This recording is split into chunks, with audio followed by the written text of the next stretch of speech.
ये कहानी चिड़िया और दरख्त दोस्ती मुश्किल वक्त में काम आती है। हमें सिखाती है कि हकीकी दोस्ती का मतलब सिर्फ खुशी के लम्हों में साथ देना नहीं, बल्कि मुश्किल वक्त में एक दूसरे का सहारा बनना है। खलासा कहानी। एक घने जंगल में एक दरख्त और एक चिड़िया के दरमियान गहरी दोस्ती थी। चिड़िया रोजाना दरख्त की शाखों पर बैठती, गीत गाती और आराम करती।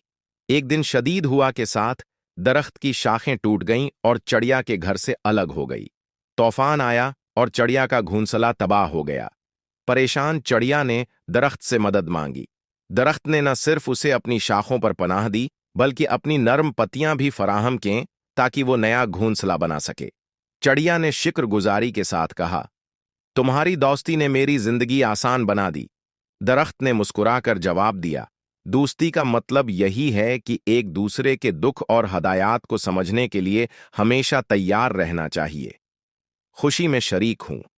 नतीजा, दोस्ती सिर्फ अल्फाज या वादों तक महदूद नहीं होनी चाहिए, बल्कि अमल से साबित होनी चाहिए।